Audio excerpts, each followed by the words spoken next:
more than 45,000 Texaco dealers from coast to coast welcome you to the Texaco Star Theater.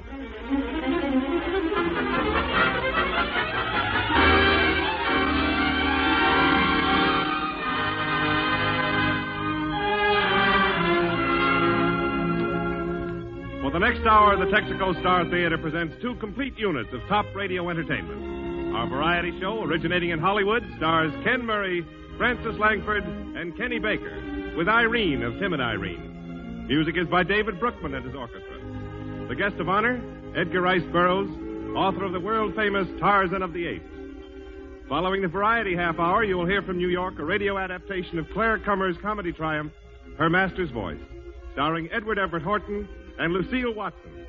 We start our full hour of variety and drama in the Texaco Star Theater with David Brookman and his orchestra playing Good Morning.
And the spotlight focuses on... Wallington? Oh, hello, Irene. What can I do for you? Is Edgar Rice Burroughs really going to be on the program tonight? That's right. Oh, can't you just see him wrapped up in a tiger skin rug, riding piggyback on a crocodile, eating peanuts right out of an elephant's hand and swinging through the trees by his tail? Who are you talking about, Ken Murray? Yeah, I don't think that's very funny, Kenny, you're getting to be a falsetto Ned Sparks. If you must know what they're talking about, it was Tarzan. You certainly know Tarzan. Why, did he say he knew me? Kenny, look. Just picture a tall, dark, muscular man swinging between trees. Now, what does that make you think of? Joe Louis in a hammock. Don't mind Kenny, folks. He's been buying so many sport outfits lately, he's slack happy. Gee, Ken, you'd make a wonderful Tarzan. I would. Oh, now listen, Irene, what is this Tarzan stuff anyway? Well, the girls in your Kingston fan club are starting a campaign to make you the next Tarzan. Oh, Irene. Yes. Our slogan is, back to the bushes for Murray. The girls all think that you'd make a wonderful Tarzan. Me, Tarzan? Oh, that's silly, Irene. Well, still, all the girls can't be wrong.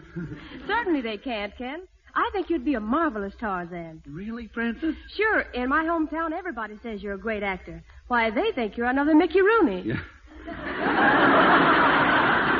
Sure, Ken. Everybody in my town raves about your acting, too. Really, Kenny? Everybody? All except my cousin. He made one remark about your acting, but I said you did not.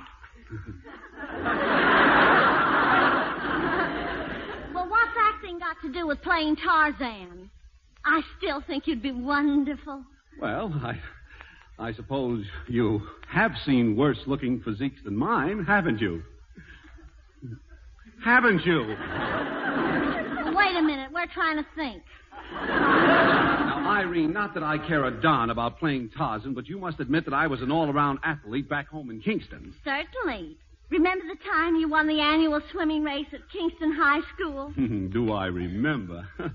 And they disqualified you for wearing an inner tube around your waist under the bathing suit? And they were sorry later when they found out it wasn't an inner tube. Yeah, you were just built that way.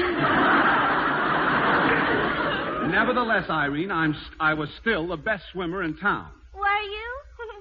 If I remember right, the boys used to call you Sinky. That's not true. What they called me was... Well, maybe it was Sinky.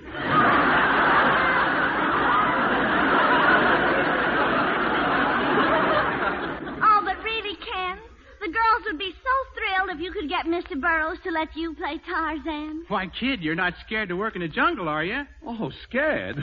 Not me. But think how my mother would worry about me.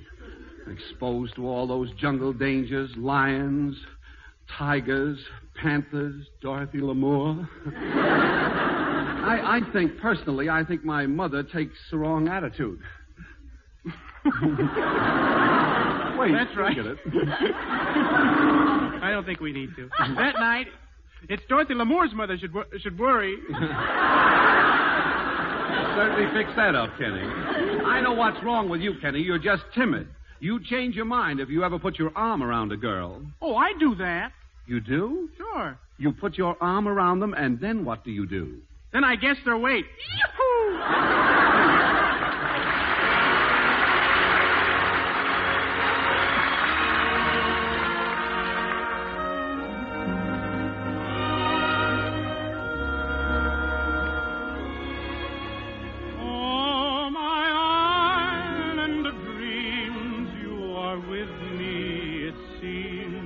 And I care not for fame or renown, like the black sheep of old, I'll come back to the fold, little town in the old county down.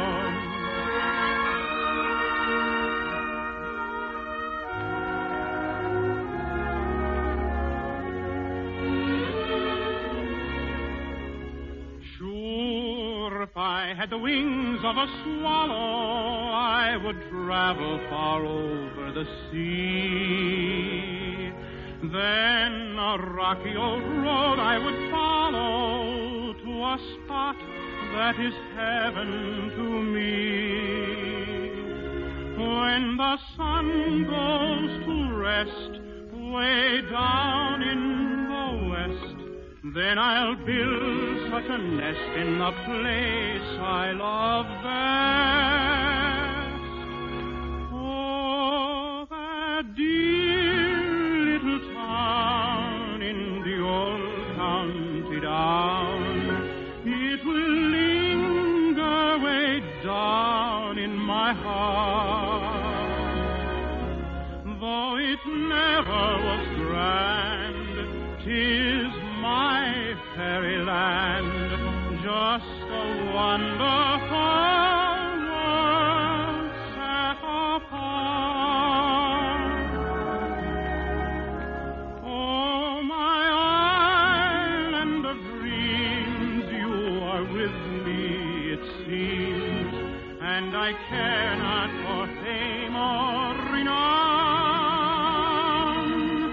like a black sheep of old,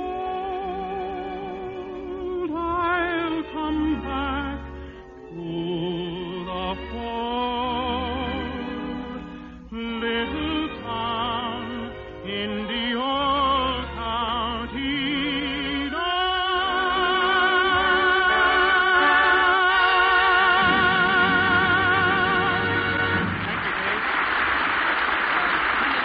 Singing Little Town in the Old County Down.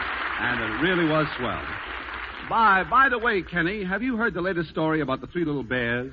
Pardon me, Ken, that's my line. Yours, Jimmy? Yeah. Why, I thought your line was Texaco gasoline. It is. Listen. Have you heard the latest story about the three little bears? You'll see them on the highway climbing the Texaco road sign as a friendly reminder to motorists that colder weather's on the way. So don't hibernate. Insulate. Let a Texaco dealer get your car ready for winter now. For easier, safer starting, have a Texaco dealer rid your crankcase of dirty, worn, weakened oil. A change to insulated Haviland or Texaco motor oil will renew the safe protection of your engine. For these new style oils are insulated against both heat and cold. For easier gear shifting, have him drain the heavy-grade summer lubricants from the transmission and rear end. save wear and tear by refilling with winter-grade Texaco Gear lubricant. Finally, for easier riding, let him complete the winter protection of your car by giving it Texaco's 40-point lubrication service with Marfak. Marfak, spelled M-A-R-F-A-K, is Texaco's famous chassis lubricant that lasts twice as long as ordinary grease. So don't hibernate, insulate. See your Texaco dealer tomorrow. And now, ladies and gentlemen, it gives me great pleasure to introduce our guest star, a man... Say, Mr. Murray, did you ask him yet? You know about Tarzan. Oh, Irene, please. Now, quiet. I have an introduction to make. I know, but he's the man to ask about Tarzan. This is not the time to be pushed out on a limb. Ladies and gentlemen, we have with us tonight the man who conceived a character who holds front rank in the popular fiction of our time, the creator of Tarzan, Edgar Rice Burroughs. Thank you, Ken. Well, Mr. Burroughs, it isn't very often that we have the most popular writer in the world on our program. Well, Ken, I'd hardly call myself that. Oh, 25 million copies can't be wrong. But tell us, how did it all happen? Well, Tarzan started off as a thing to keep two bookends apart. And the first thing you know, the darn thing got away from me. But, Mr. Burroughs, we don't care how it started. Believe me, it must be a tough life you lead, scouting around the African jungle looking for material. Confidentially, Ken, I've never been to Africa in my life. Now, wait a minute. You mean you write about places you've never been to? How about those Mars books? You're not going to stand there and tell me that you have No, never... Ken, I'm ashamed of it. I feel like an old stay-at-home. Boy, it must be swell on Mars. Kenny, nobody's ever been on Mars. You mean to say that Buck Rogers stuff is fiction? Kenny, this is our guest, Edgar Rice Burroughs, the father of Tarzan. Well, congratulations, Mr. Burroughs. Are you handing out cigars? Don't pay any attention to him, Mr. Burroughs. When he was born, nature declared a brain embargo. Hey, Ken. What? Go on and ask him. Irene, shh. Well, go ahead and ask him. All right. What's the matter, Ken? Oh, nothing. It's nothing at all. I was just talking to my people here. Go away. You know, Mr. Burroughs, of all the books you've written, I believe I like the Tarzan series the best. Attaboy, Ken. Yes. You know, I've followed Tarzan in all the comic strips, and I've seen all the movies, and that last one, Tarzan Finds the Sun, that was great. Well, we thought it was pretty good, Ken. Of course, there's always room for improvement. Yes, that's the way I feel about it, too. There's one thing, of course, I wouldn't like to suggest. Oh, that's all right, Ken. Tell me. Oh, you probably think I'm silly or conceited. Not at all, Ken. Go right ahead. Well, how about this fellow Weissmuller? Are you completely satisfied with him? I thought maybe somebody else, someone with more, Well, we're pretty happy with Johnny. Good Tarzans are hard to find. Yes, I guess they must be. Oh, by the way, Mr. Burroughs, I've just had some pictures taken in my bathing trunks. You know, Ken, Tarzan is a powerful he-man. Yeah, that's it. Not out of condition and soft like you and I. Yeah. Yes, he is, isn't he? That's why Weissmuller is good. His muscles and his physique haven't gone to pieces yet. Whereas you and I... Yeah. Yes, I see what you mean. Oh, Mr. Burroughs, don't you think that Ken Murray would make a wonderful Tarzan? Oh, don't pay any attention to her, Mr. Burroughs. Imagine me playing Tarzan. Yes. Yeah. Oh, but Mr. Burroughs, Ken would be the perfect type. Why, he's even been mistaken for Tarzan. Remember at that party, Ken, when you asked that girl to dance and she said, "Get away, you big ape"? Irene, for your information, it was Mrs. Martin Johnson. And she just said it from force of habit. Oh. Anyway, Mrs. Burroughs, or Mr. Burroughs... Mr. Burroughs, I was very much interested in what you said about Africa. How could you write about strange places like that without ever having been to any of them? Purely imagination, Ken. Before I wrote a word, I used to sit around and dream of weird people and weird places just for my own amusement. Really? It's funny. I do the same thing. I've written dozens of stories in my mind, of course, and I'm always the hero and I always marry the girl. Well, my stories have happy endings. Anyway, Ken, why don't you try putting some of those things on paper? Well, now that you bring it up, as a matter of fact, I have. I had an idea for a new story about Tarzan, and Jimmy Wallington and Francis Langford are crazy about it. Francis Langford? Somebody calling me? Yeah, Francis, this is Edgar Rice Burroughs. I was telling him about that Tarzan idea I spoke to you about. How do you do, Mr. Burroughs? I've always been a great admirer of your work. And I've always enjoyed your singing very much, Miss Langford. Yes, that's fine. Now, about that idea of mine... Miss Langford, I wonder if you'd sing something for us. I'd be delighted. Look, you see, in this idea, I have... What idea? The idea about Tarzan, you know. Oh, later, Ken. Go right ahead, Miss Langford. Yeah, go right ahead, Miss Langford. I suppose I'll have to set my idea to music if I want to get any place around here.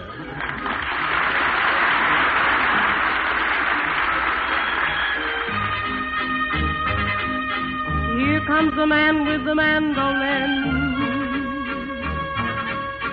He'll cheer you up till your ship comes in. The music man is coming. A happy song he's humming. He plays in one key, carries no monkey. Throw him a coin and he'll soon begin.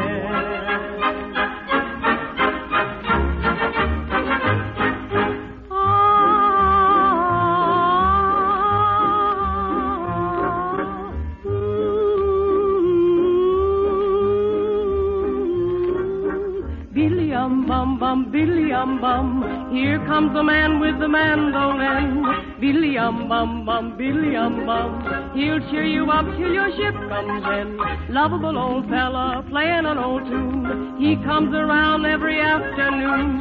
Raggedy old minstrel wearing a big grin. You love the man with the mandolin. All the kids holler to the window above.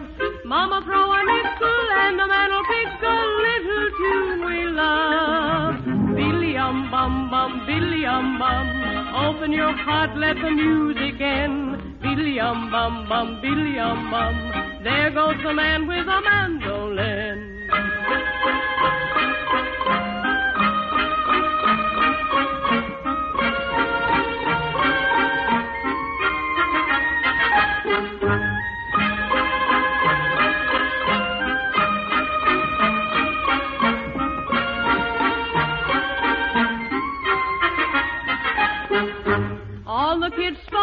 All the kids holler to the window above. Mama throw a nickel and the man'll pick a little tune we love. Billy-um-bum, Billy-um-bum, open your heart, let the music in. Billy-um-bum, Billy-um-bum, there goes the man with the mandolin. The music man is coming, a happy song he's humming.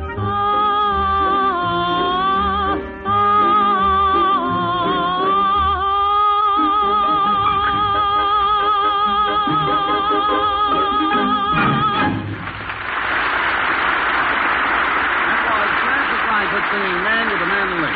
Thank you, Francis. That was lovely. Well, folks, we do a lot of kidding around on this show, but we have our serious moments, too. Sometimes the change of mood comes as quick as I could say, Jimmy Wallington. Important users of gasoline and lubricants everywhere show a marked preference for Texaco performance and value. For example, in the bus transportation field, Greyhound, the country's largest interstate bus operation, must be sure of quality, power, and economy. Each year, for 7 years, they have purchased millions of gallons of Fire Chief gasoline. Greyhound rides with Texaco. TWA flies nearly 10 million miles every year. For 8 years, Texaco has met every requirement demanded in the operation of the nation's fastest transcontinental airline schedule. TWA flies with Texaco. The United States Navy is a most critical buyer. Strict governmental tests determine which lubricants are satisfactory for naval use. For 4 consecutive years, Texaco lubricants have proved they give high efficiency at lowest cost. The United States Navy sails with Texaco. Greyhound on land, TWA in the air, the Navy on the water, each and every one a Texaco user. This, we believe, is the most impressive roll call of any product. This, we believe, is why it will pay you next time to try a Texaco dealer. Say, Mr. Burroughs. Yes, Ken? Now, about this play of mine, the Tarzan play. Oh, yes, your play. Well, Ken, don't forget that plays, pictures, and books about Tarzan are not exactly a novelty to me. But this is a different Tarzan play. This is Tarzan in his little nest in the treetop. Tarzan when the cameras aren't grinding. I call it The Home Life of Mr. and Mrs. Tarzan, or Apes of Wrath. Go ahead, Jimmy. Set the scene. Ken Murray presents Tarzan.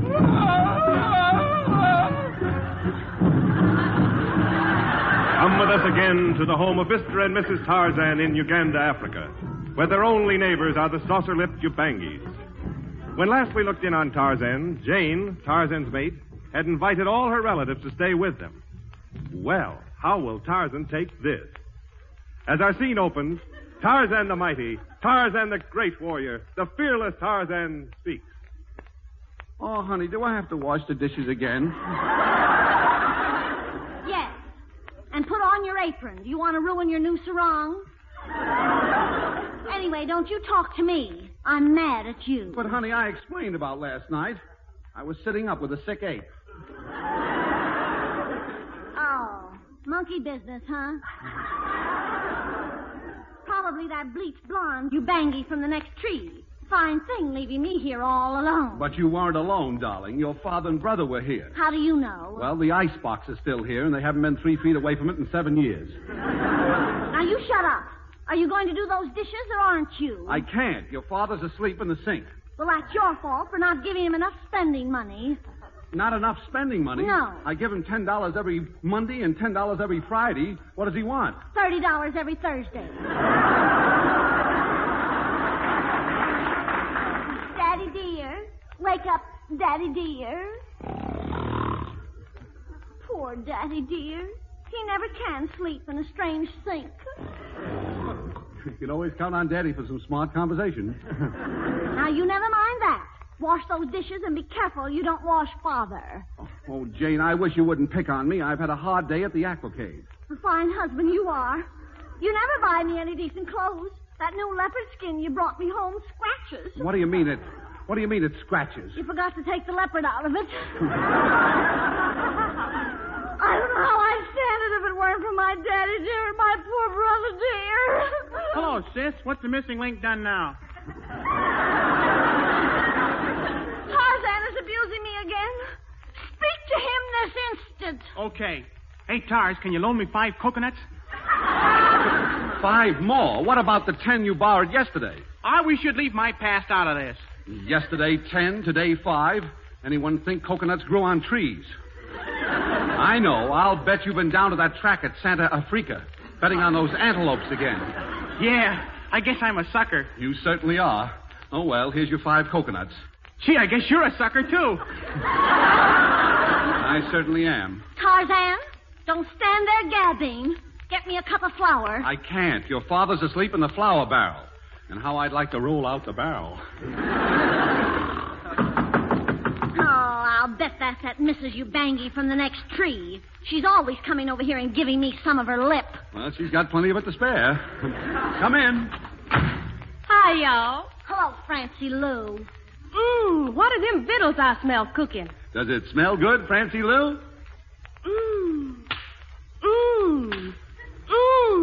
Mrs. Ubangi, quit smacking your lips.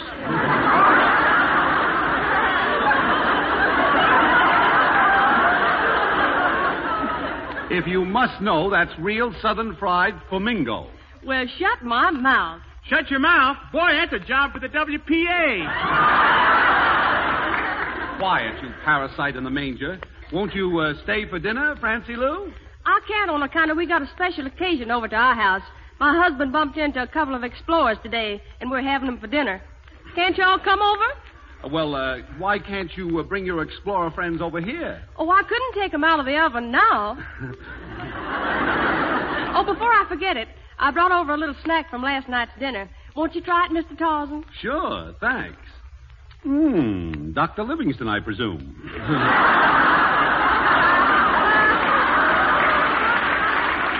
Well, I got to be running along now. But before I go, can I ask you one favor, Tarzan? Sure. What is it, Francie Lou? Will you stop using my lower lip for an ashtray? Well,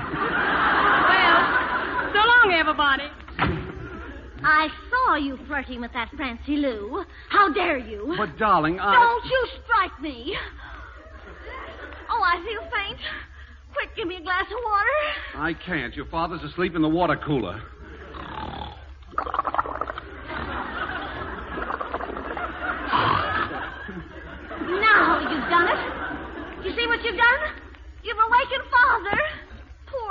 Molly, dear. I'll sing you a lovely, soft lullaby. Oh, carry me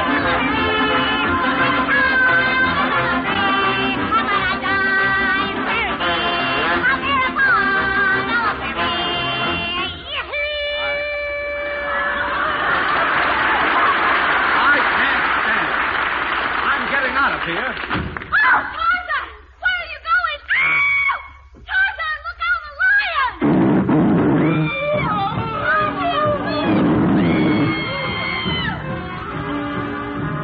What is the fate of Tarzan? Will he be eaten by the lion, or will Tarzan eat the lion? Tune in again tomorrow night, and if you find out, let us know.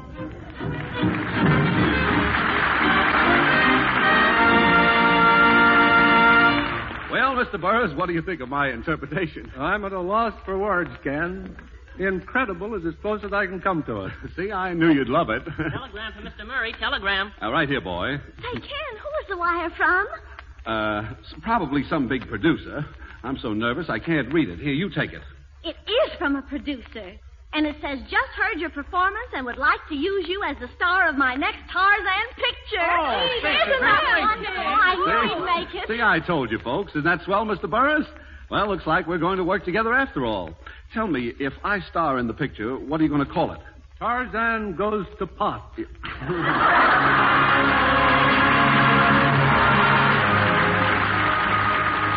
Thank you, Mr. Burroughs, for dropping over tonight.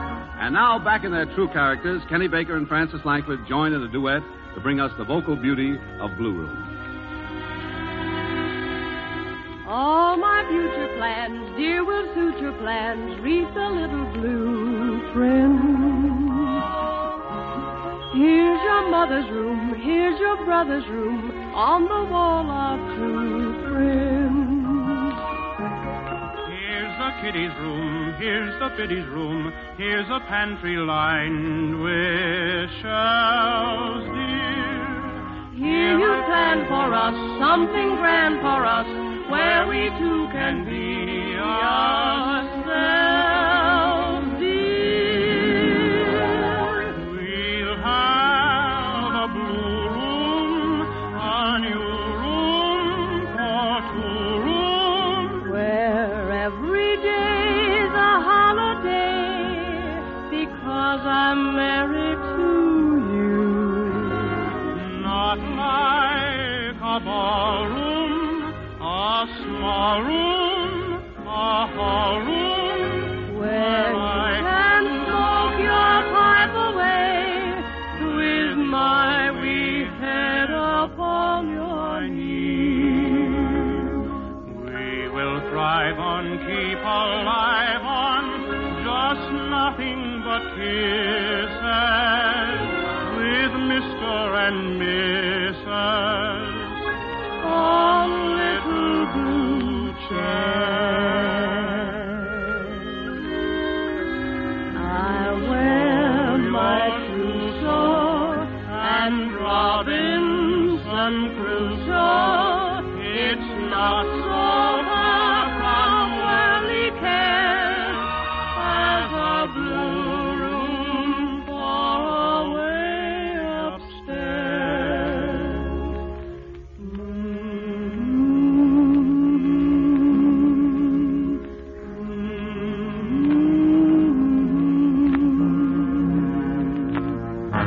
So far from worldly cares as a blue room far away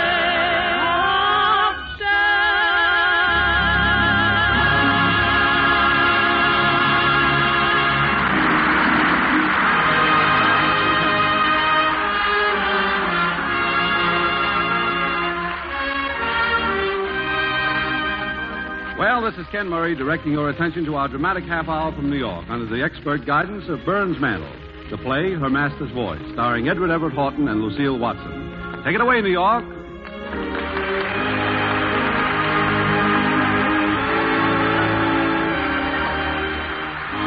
This is the Columbia Broadcasting System.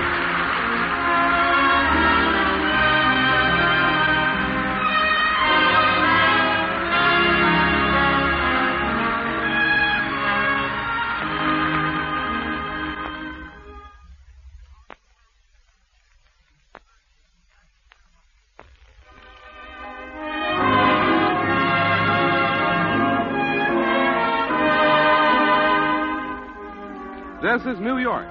The more than 45,000 Texaco dealers from coast to coast offer this timely advice to weather-wise motorists. Don't hibernate, insulate. Protect your car for winter driving now. Tonight, the Texaco Star Theater welcomes you again to another dramatic presentation from Broadway, heart of the World Theater.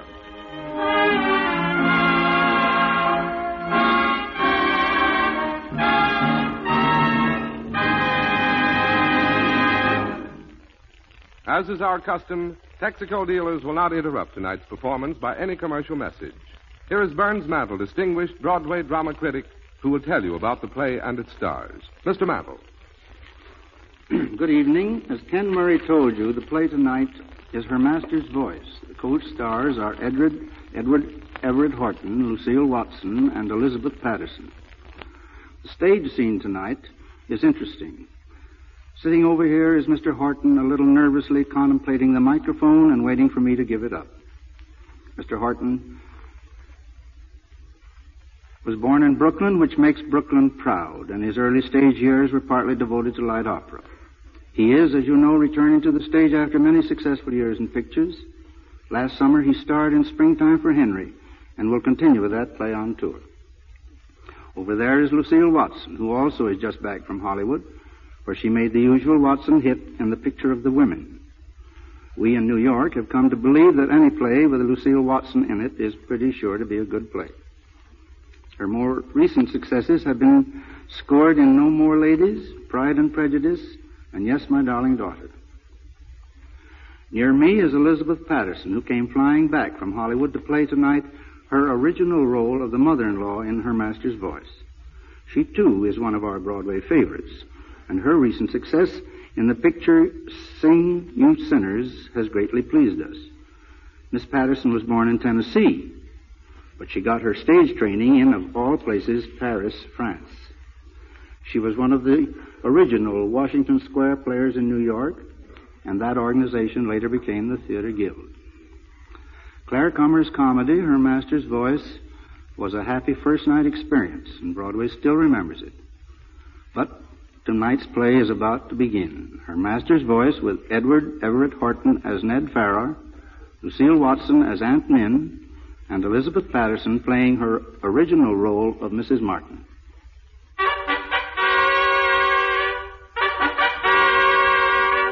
Our comedy begins in a small suburban town, in the home of Ned Farrar, wherein we meet... But here's Ned himself to tell you about that. May I do the honors? Thank you. Starting with myself, of course, I'm Ned Farrar, the irresponsible father of 2 children, the inconsiderate husband of Queena, and the unemployed son-in-law of Mrs. Ellie Martin. Queena, that's my wife, you know, and my mother-in-law are very worried about what Queena's rich Aunt Min will think of my being out of a job. Oh, dear rich Aunt Min. I've never had the pleasure of meeting her. She's avoided me ever since I married Queena and spoiled Queena's chances for an operatic career. Ah, poor Queena.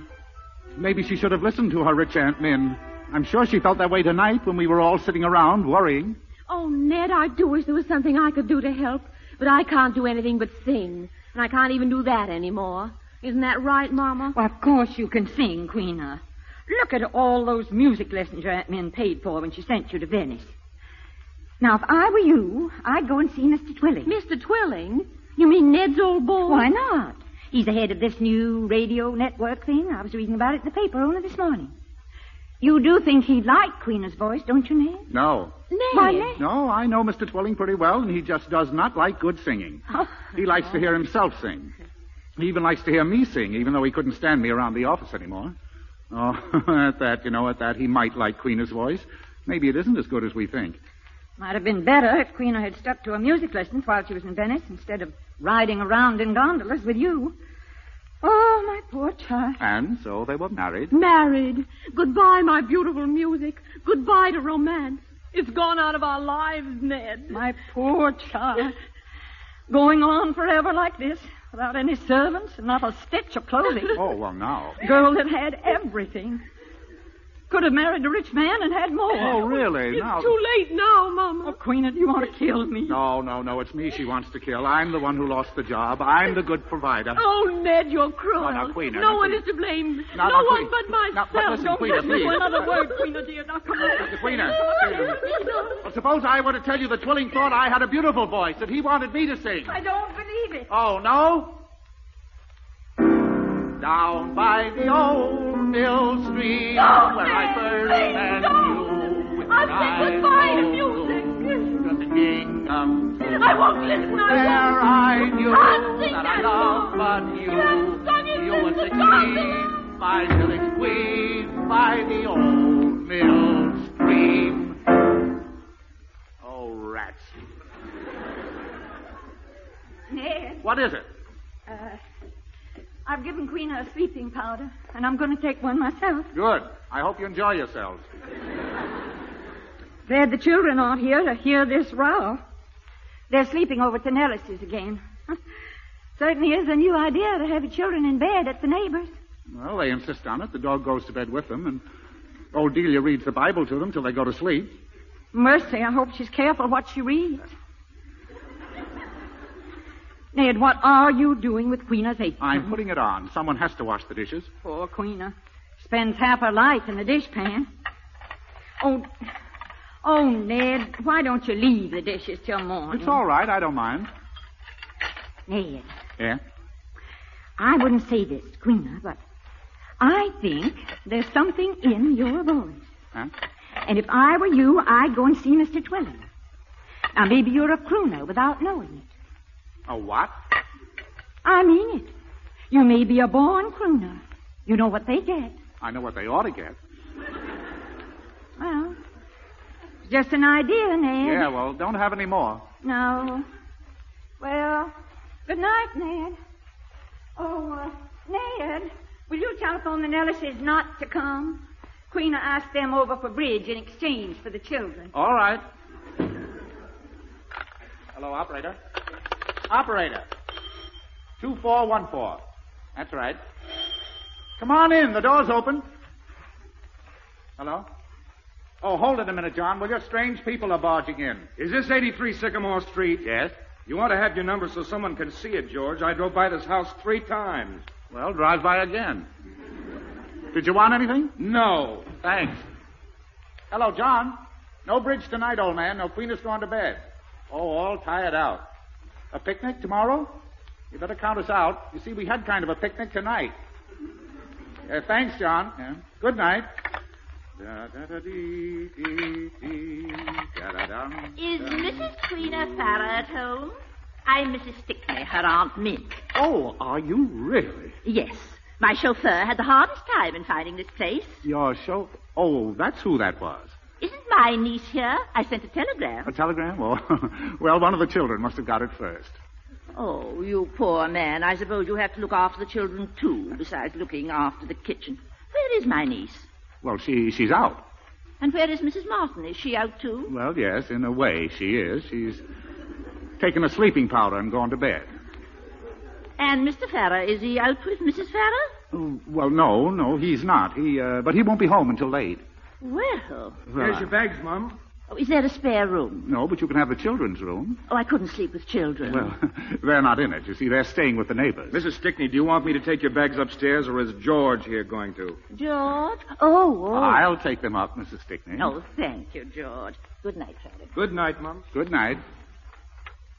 Would you like to go to your room, Mrs. Stickney? Not just yet. I want to have a little talk with you. With me? Oh, really? Well, thank you. Tell me, George, does Mr. Farrer usually stay out at night like this? No. You see, he's just lost his job and he's out celebrating.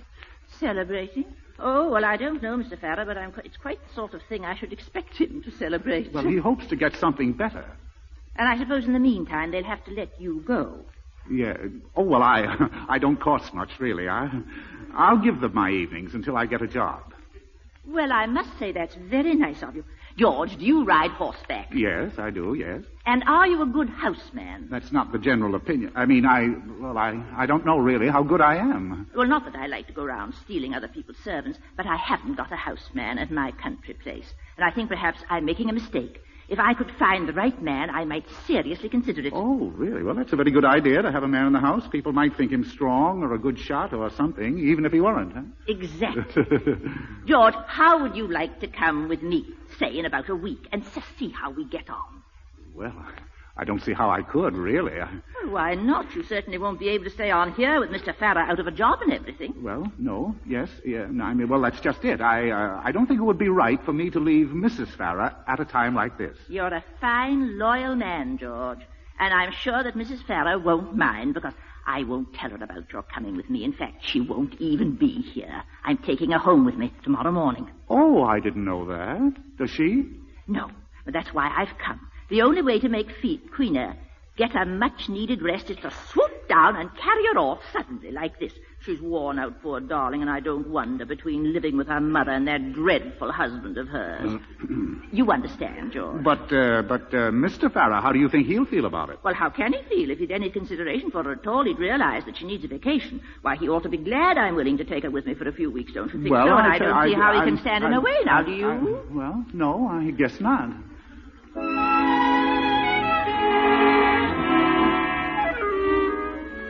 Dear Aunt Min, oh, such a capable woman.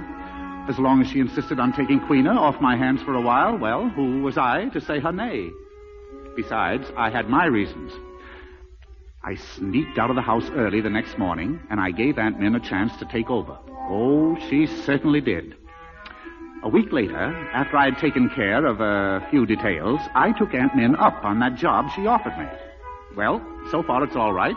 I arrived this morning. I took the old girl out for a canter in the woods. Everything was fine until I started to mend the screen on the sleeping porch. Ned! How did you get here? Hello, Queena. Oh, I came up the ladder. I'm trying to mend the screen.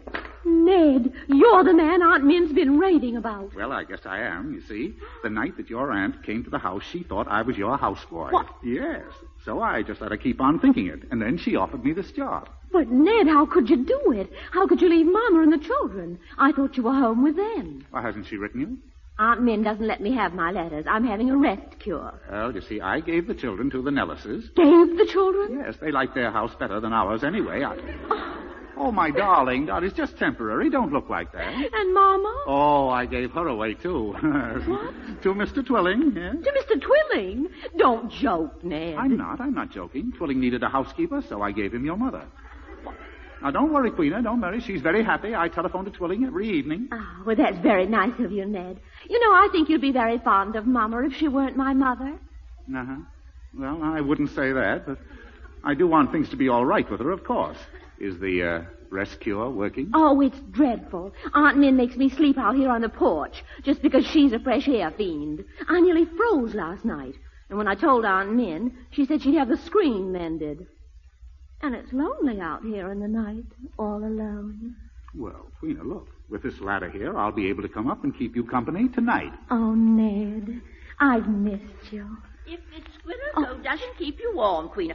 Oh, George, you're mending the screen. Well, I'm trying to, Mrs. Stickney, but I can't do any more now. I'm all out of tacks. Well, then, George. You can get some more tomorrow. Yes, Mrs. Stickney. And, George. Yes? Will you order the same horses from the livery stable for tomorrow? Oh, I'll try to pick some younger ones. Oh, but mine has such a lovely long tail. Well, I'll look for another with a longer one. Were you surprised to see George here, Queena? Indeed, I was. I wanted to surprise you about George.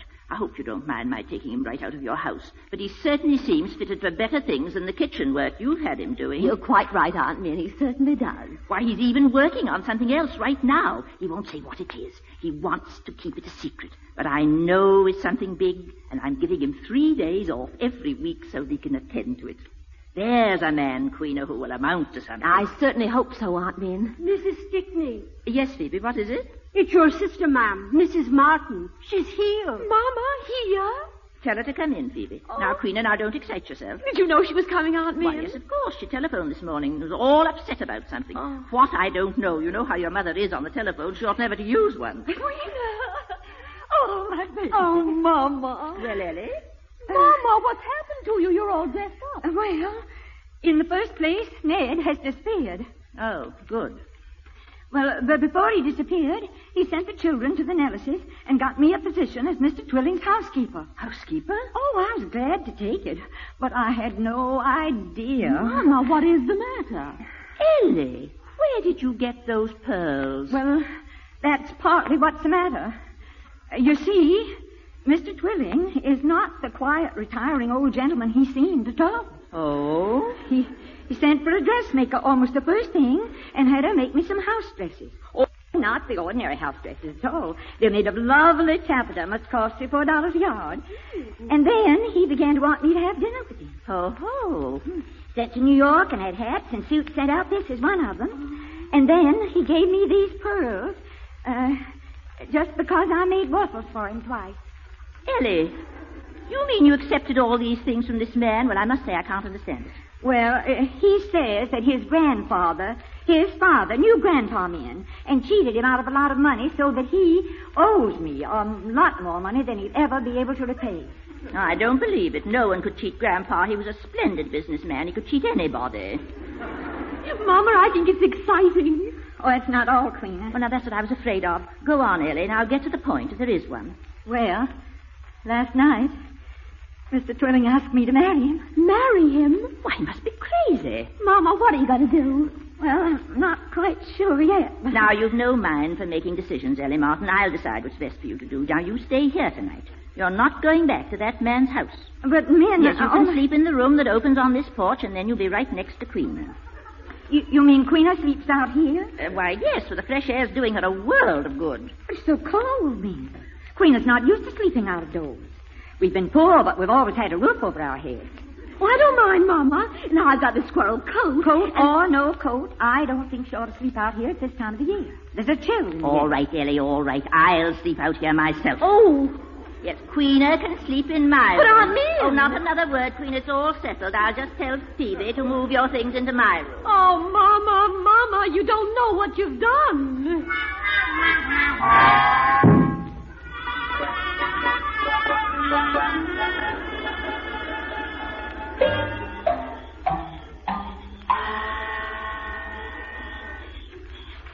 Darling.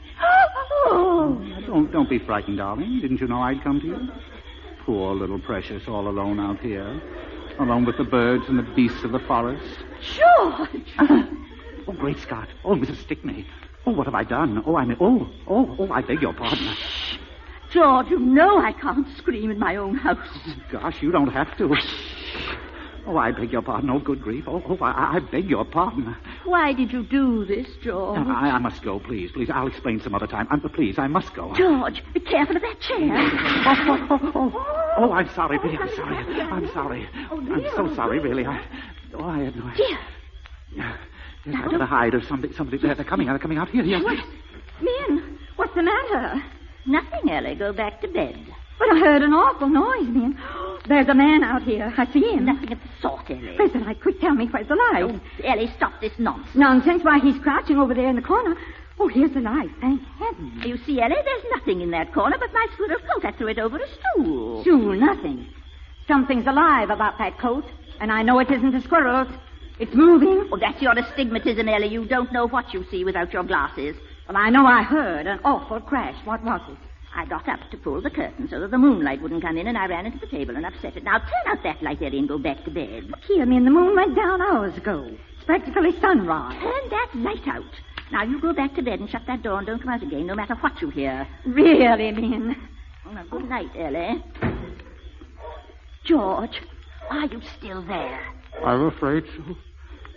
George, did you do this because of anything I said when we were out riding this afternoon? Oh, no, really. I came because, well, you see, I Stop thought... that. Don't tell me now. Wait until tomorrow. I must be to blame in some way. I would rather think so. But you don't understand. If you'd only let me... Be careful going down the ladder. It wouldn't look well. For me to break my neck. No, I won't.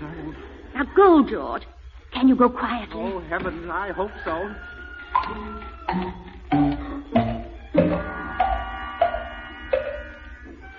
Oh, what a night.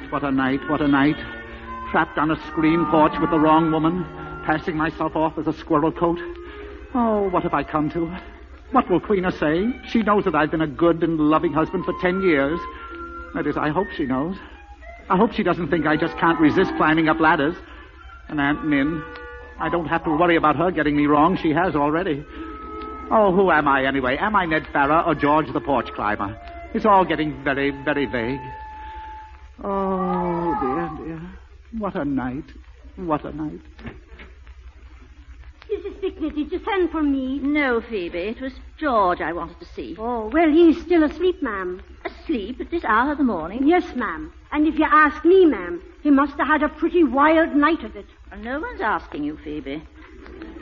When George wakes up, just tell him that I want to see him. Nan, isn't it wonderful, wonderful? That'll be all, Phoebe. Now, Ellie, what is it that's so wonderful? Oh, he's here, me, and he's come for me. Who's here? Murgatroyd. Murgatroyd? Who's he? Mr. Twilling. He just this minute got here in his car. Queen has gone out to meet him. I hope you're not seriously considering going off with this old lunatic. You've no right to make such a remark, man. At least Mr. Twilling never came sneaking into my room at 2 o'clock in the morning. Just what do you mean by that, Ellie? You know perfectly well what I mean, Min. I'm talking about last night. About the man under that squirrel coat. Mr. Twilling never got under a squirrel coat or anything of the sort. Ellie, do you think I had a rendezvous with a man who was on the porch last night? I don't know what you had, Min. But I can't understand why you didn't scream. Aunt Min, something wonderful has happened. Mr. Twilling's going to tell you all about it. Oh, how do you do, Mrs. Stickney? I'm very much surprised, Mr. Twilling. Well, I should think you would be. We're all surprised. But perhaps you don't know what I'm talking about. Yes, we know, Murgatroyd. You're talking about me. Oh, there you are, Ellie, hiding as usual. No, the great news is not about us. It's about Mrs. Stickney's hired man. You mean George? I mean George. I hired him at the same time you did, but for a different purpose. To sing on the radio. To sing on the radio? George! Yes, Monday, Wednesday, and Friday. He sings under the name of Sylvester Silverton, the silver-voiced tenor. George is Sylvester Silverton. There, I knew it. To think George has a fortune in his voice, and you never suspected it. I did. I told him to go to see Mr. Twilling. I didn't, but his voice was the first thing I loved about him. What? Oh, mercy, Queena. You told me not to say anything. So, Queena, you're in love with him. Well, I begin to see it all now. Oh, I didn't mean to tell you. Murgatroyd, isn't the car waiting? Now, just a minute, Ellie. Do you know about this? Yes, of course I did, Min. We are going, Queena. Aren't you coming down to see us all? I'll be along in a minute, Mama. Well, we'll wait in the car. Don't be long, dear. But, Ellie... Goodbye, Min. Goodbye, Mrs. Stickney. Please don't ask me about it, Aunt Min. I promised him I wouldn't say a word. He wants to tell you himself. Oh, but this explains everything about last night. He thought you were on the sleeping porch. You've been having a romance with George. Much more than that. Well, I don't see how there can be much more than that. But really, you don't understand. Phoebe said you wanted to see me, Mrs. Stickney. Oh, here he is. Yes, come right in, George. Oh, Mama's leaving. You'll have to excuse me, Aunt Min. He'll explain everything. Oh, well, now, look here. Well, you see, Mrs. Stickney... Now, don't bother, George. I know your secret. Mr. Twilling told me. Now you're going to make a fortune, aren't you? Well, I suppose so. Is there anything else you have to tell me? When you said you knew my secret, I thought perhaps you meant something else. I thought perhaps you knew about Queena and me. Yes, I know about that, too. She told me. Oh, what a tragic love. Well, then you understand about last night, that I came because... Yes, I know. I thought she was cold and frightened. I can't blame Queena, really. Her life shattered by a worthless husband, and then you, so fine, so sensitive, so romantic. Oh, I see. You don't know everything. Is there more? Oh, yes, there's much more. Why, you don't know the half of it. What is it, George? I can bear anything now. Well, mainly that my name isn't George. No? Now, you must be brave. Now, prepare for the worst. Brace yourself. I am Ned Farrar. Ned Farrar? Yes. Well, I don't believe it. Does Queena know it? I mean, it isn't possible. Oh, yes, it is. It is indeed. I've been all the time. I don't know how I feel about this. Well, of course not. And the worst of it is that now I've gotten awfully fond of you. Oh, well, but you and Queena will go off and leave me the way Ellie did. Still, I have a great deal to live for. I always wanted to get round to draining the pond and putting up the memorial window for Grandpa. Oh, nonsense. The idea of you talking like that. Why, Aunt Min, I can kiss you now that we're related, can't I? I wanted to last night. And I wanted you to. Well,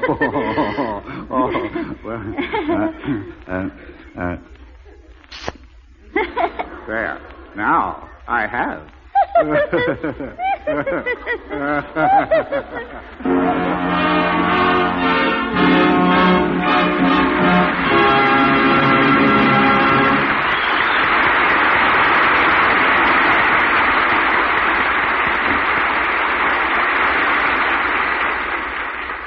Thank you, Mr. Horton, Miss Watson, and Miss Patterson, for a fine interpretation of one of my favorite comedies. I could tell from your enthusiasm that you enjoyed playing it. Next week, we are going to add romantic music to our drama and give you... But first, let's hear from Larry Elliott. Somewhere above America right now, giant passenger airliners are soaring smoothly, serenely, powerfully through space. To enjoy that smooth flying effect when driving your car, that would be downright luxury, wouldn't it? Well, today you can. Yes, come the closest to it you ever have with Sky Chief, Texaco's new premium gasoline. You'll find that out the instant you start your car. In the powerful, almost silent way your engine flows into action. In the smooth, brilliant response of your car as you glide from first to second to high. For Sky Chief literally gives wings to wheels. It's the nearest thing to flying power in ground travel. New, different, Sky Chief is truly a gasoline for those who want the best. And yet, it costs no more than other premium gasolines. You'll find it in the pump next to popular-priced Fire Chief at your neighborhood Texaco dealer.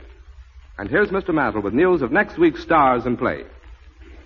Next week's play will be Lynn Riggs' Green Grow the Lilacs, with John Bowles as a happy cowhand and June Walker playing her original role of Laurie Williams. Green Grow the Lilacs was a Theater Guild success a few years ago and was later taken successfully on tour. Mr. Riggs is a poet of the prairies, of whom it has been written that he hymns the friendliness of his neighbors and the gorgeousness of nature. I hope you will all be with us next week at this time.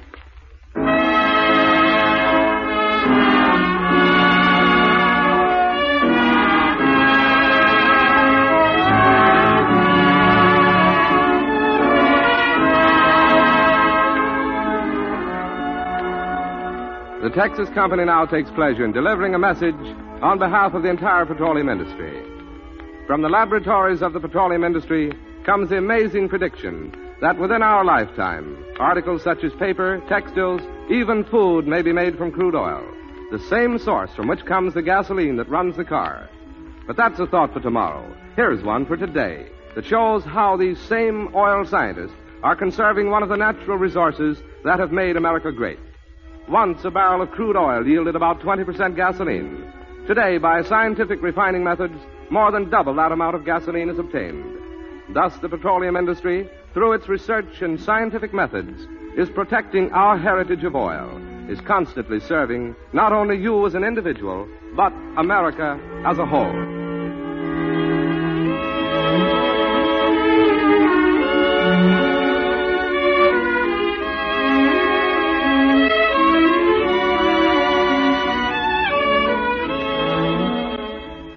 Next week, Texaco dealers from coast to coast invite you to be their guests again in the Texaco Star Theater, where from Hollywood you will hear Ken Murray, your master of ceremonies, Francis Langford, Kenny Baker, Irene of Tim and Irene, Jimmy Wallington, Tom Mix as guest star, and the Texaco Orchestra directed by David Brookman.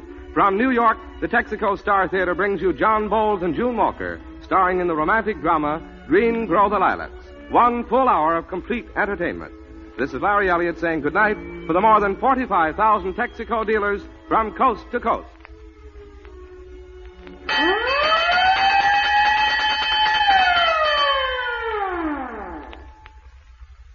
Kenny Baker appeared on this program through the courtesy of Mervyn LeRoy Productions. The original music for her master's voice was written and conducted by Layman Ingle.